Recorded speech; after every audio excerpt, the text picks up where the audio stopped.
Welcome बच्चों। बेटा आज की क्लास में हम कर रहे हैं हेरिडिटी एंड एवोल्यूशन का दूसरा पार्ट। पहले पार्ट में मैं आप लोगों को ऑलरेडी कुछ चीजें बता चुकी थी, कुछ डेफिनेशंस मैं आपको दे चुकी थी। ठीक है, तो आज की क्लास में हम जो करेंगे वो इसका फर्दर पार्ट करेंगे। एक बार फटाफट से रिकैप कर लो। देखो एवोल्यूशन वाला पार्ट तो हट गया, ठीक है, तो हेरिडिटी वाले पार्ट में जो डाउट्स हैं उसको थोड़ा क्लियर कर लो। सबसे पहले मैंने डेफिनेशन हेरिडिटी, हाँ हेरिडिटी क्या होता है? हेरिडिटी होता है transfer of character from parent to the offspring, यानी कि माता पिता से बच्चों में जो गुण आते हैं, जो दिखने में जो अपीयरेंस वगैरह जो आता है, उसी को हम क्या बोलते हैं? हेरिडिटी। ठीक है, तो पेड़ पौधों में भी होता है, हर ऑर्गेनिज्म में अलग अलग तरीके से होता है। ठीक है बेटा, अच्छा चलिए तो सबसे पहले स्टार्ट करते हैं क्रोमोसोम से। क्रोमोसोम क्या होता है? It is a thread like structure in the nucleus of a cell formed of DNA. किस चीज का बना हुआ होता है? डीएनए का बना हुआ होता है। ठीक है, विच कैरीज जीन्स, यानी कि क्रोमोसोम क्या कैरी करता है? जीन्स कैरी करता है। किस चीज का बना हुआ होता है? डीएनए का बना हुआ होता है। तो जरा ध्यान से देखो, ये है सेल। ठीक है, मान लो ये मेरे पास क्या है? सेल, और यहाँ पे क्या पड़ गया? न्यूक्लियस। अब न्यूक्लियस के अंदर ये ना इस तरह से कॉइल शेप, ऐसे स्पाइरल से घुमा घुमा सा, है ना, थ्रेड लाइक स्ट्रक्चर होता है। वही क्या चीज है? क्रोमोसोम है। क्रोमोसोम पर क्या पाए जाते हैं? जीन्स पाए जाते हैं। क्रोमोसोम जो है वो इनफैक्ट हमारे पास डीएनए का बना हुआ होता है। डीएनए यानी D oxy ribo nucleic acid बताया था। तो अगर मैं ये क्रोमोसोम का हिस्सा, ये जो गोल गोल घुमा हुआ है ना, इसको थोड़ा सा मैं अगर फैला के दिखाने की कोशिश करूं बेटा, तो ये इस तरह का हमारे पास होता है ना। मान लो इतना सा टुकड़ा मैंने निकाल के आपको दिखाया। तो बेटा क्रोमोसोम पे ना ये छोटे छोटे से सेक्शन होते हैं जिन पर जीन्स होते हैं। ठीक है, या यूं कहो कि ये जो छोटे सेक्शंस हैं ये सारे के सारे हमारे क्या है? डीएनए। क्या है? डीएनए। और डीएनए देखो, ये वाला डीएनए हर मतलब हर छोटे छोटे टुकड़े को मैंने क्या बोला कि दिस इज डीएनए।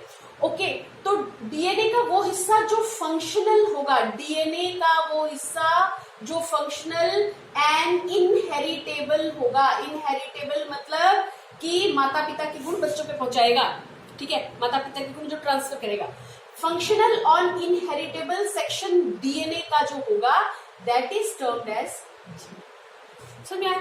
डीएनए का वो हिस्सा जो फंक्शनल होगा और इनहेरिटेबल होगा उसी को हम क्या बोलते हैं? जीन बोलते हैं।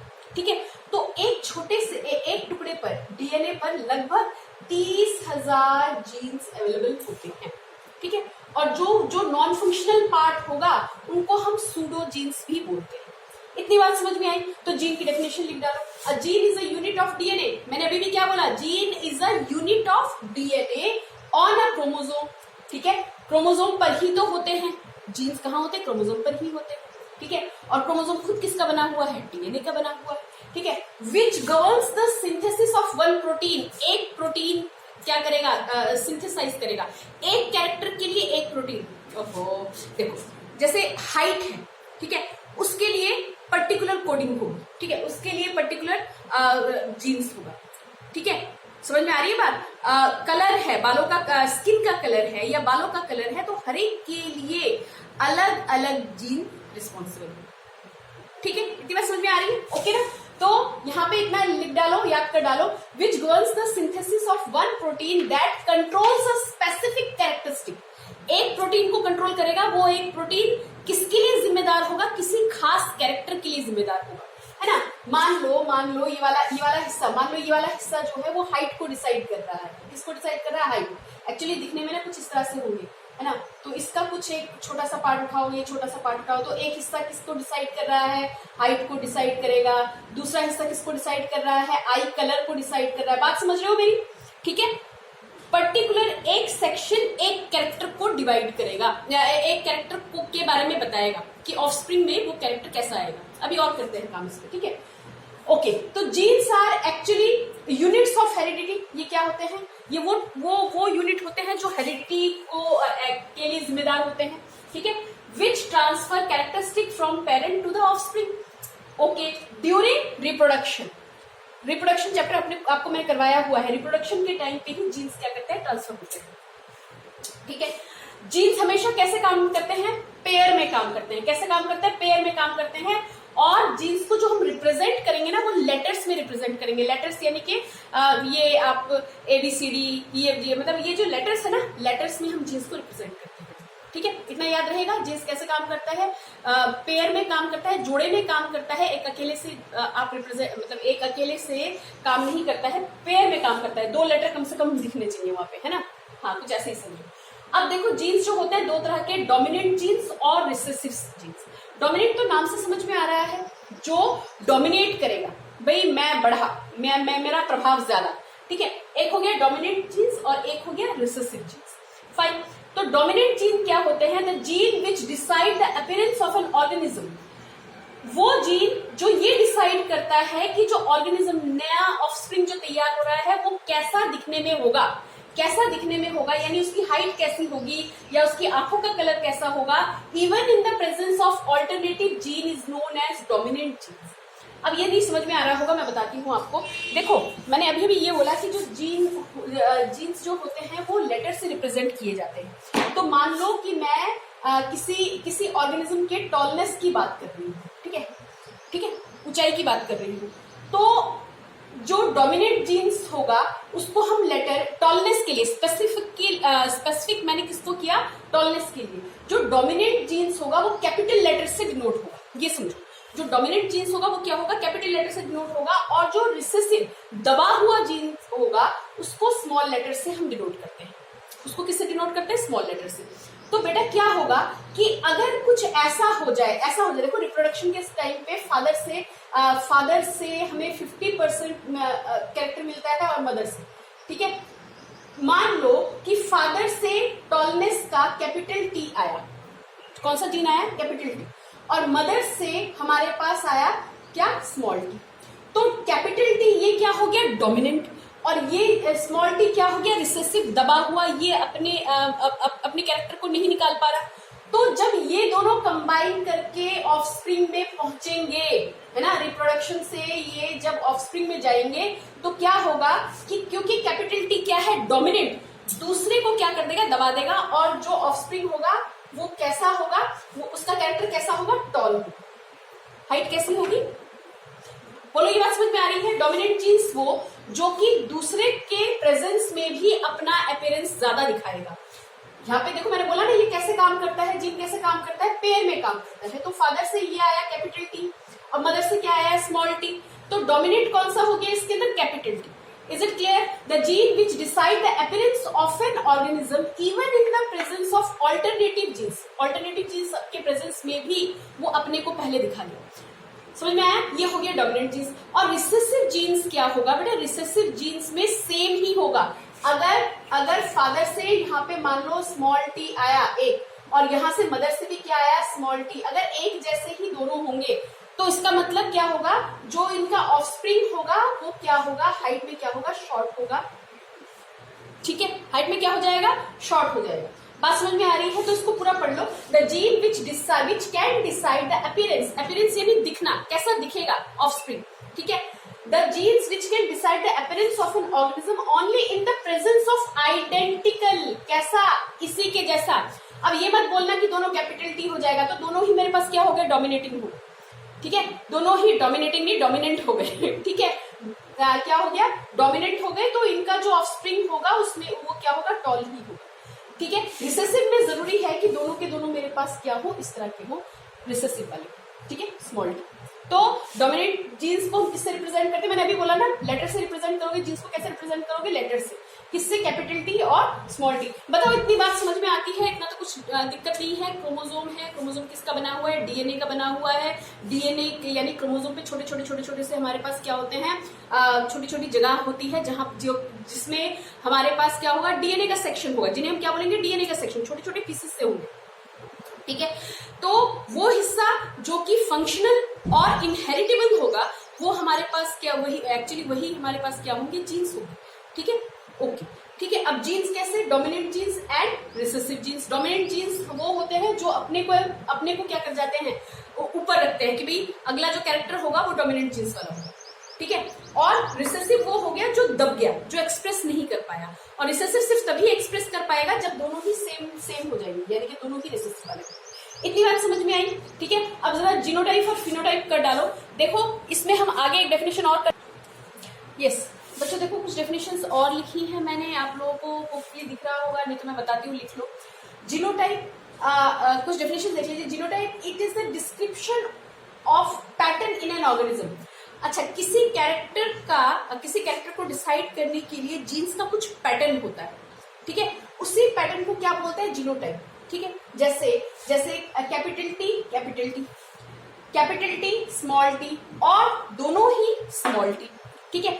ये जो मेकअप होता है ना, अंदर ही अंदर जो मेकअप होता है, जो अगले ऑफस्प्रिंग में जो आता है, ठीक है, वो जो डिस्क्रिप्शन पैटर्न होता है वो हमारा क्या है, जीनोटाइप। ओके, ठीक है।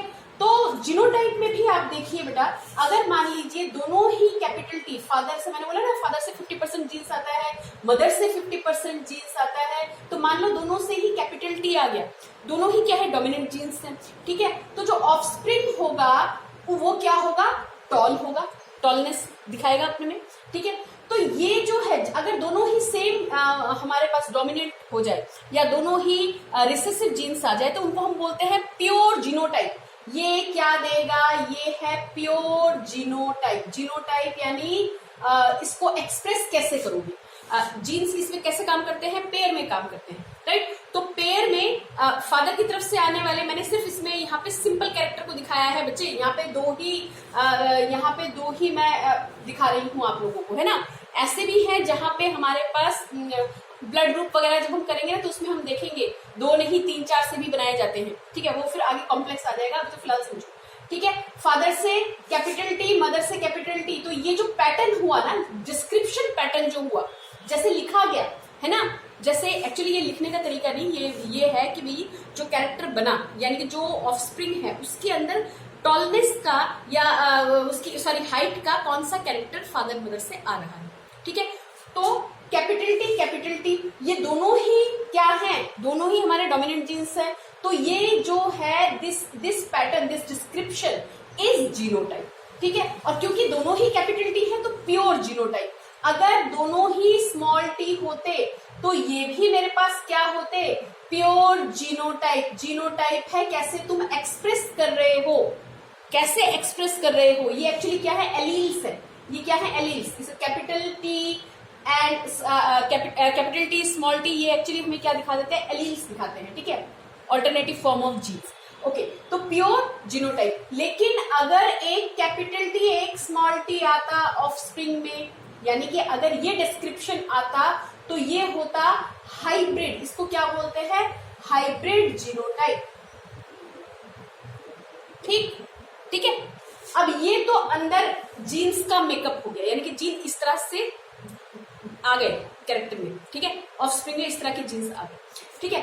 अब फिनोटाइप क्या है, जो कैरेक्टर आया उसको दिखेगा, वो जब बच्चा बड़ा होगा तो उसमें दिखेगा, उसकी आंखों का कलर दिखेगा, उसकी बालों का कलर दिखेगा, है ना। तो जो दिखता है दैट इज फिनोटाइप, जो दिखेगा ऑर्गेनिज्म में दैट इज फिनोटाइप। और जो डिस्क्रिप्शन होगा इस तरह से, ये जो पैटर्न हमने यहाँ पे लिख के दिखाया, दिस इज जीनोटाइप। ओके, तो फिनोटाइप क्या है, फिनोटाइप है it is the physical character जो दिखेगा, which is visible in an organism is called phenotype, ठीक है। तो बीइंग टॉल और ड्वार्फ, उसको हम क्या बोलेंगे, फिनोटाइप। जो ऑर्गेनिज्म होगा वो टॉल होगा या शॉर्ट होगा, उसको जो यानी कि सामने दिखेगा दैट इज फिनोटाइप। बोले ये बात समझ में आई बच्चे, ये बात समझ में आई। चलो इसको थोड़ा सा फर्दर आगे बढ़ाते हैं, ठीक है। इतना समझ में आया, कोई डाउट हो तो प्लीज पूछ लेना, ठीक है। ओके, चलो काम आगे बढ़ाते हैं थोड़ा सा। तो बेटा इतना और कर लो, ठीक है। यस, लिखना स्टार्ट कीजिए। When two parents cross या breed to produce progeny या offspring, बात सेम, ठीक है। When two parents cross to produce progeny, then their progeny is called F1 generation, ठीक है।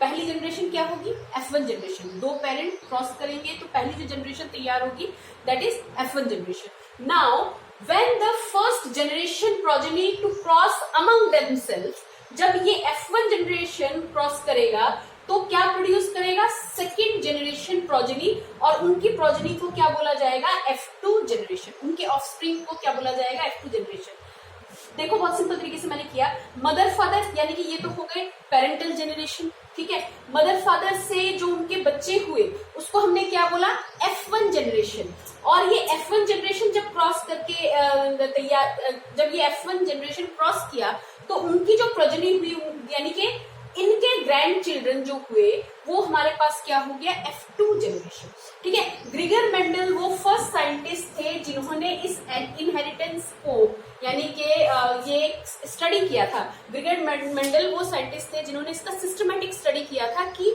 अगली जनरेशन में क्या चीज डोमिनेट होंगी या कौन से कैरेक्टरिस्टिक ऑफस्प्रिंग में आएंगे, उसको बताने वाले या उसको डिटेल स्टडी करने वाले जो साइंटिस्ट थे दैट वाज ग्रिगर मेंडल, ठीक है। कि पेरेंट्स से कौन से कैरेक्टरिस्टिक बच्चे में ट्रांसफर होंगे, ठीक है। तो उन्होंने क्या किया, उन्होंने मटर के दाने लिए, क्योंकि मटर के दाने उन्होंने अपने ही गार्डन में बहुत से मटर के पौधे ले लिए, पी प्लांट के लिए, क्योंकि उसके अंदर क्लियर कट डिफरेंस था।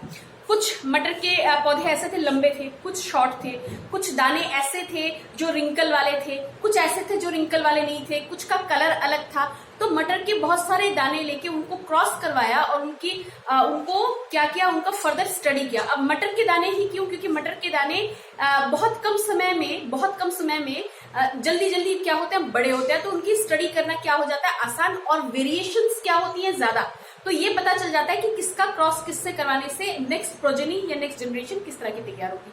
तो बेटा ये बहुत इंपॉर्टेंट टॉपिक आपका स्टार्ट होने वाला है अगली फर्दर वीडियो में, तो please keep watching and please इतना लर्न करके रखना ताकि आपको फर्दर स्टडी में दिक्कत ना आए, ठीक है। इतना कर लेंगे बेटा, okay then we are going, bye bye bye bye bye bye.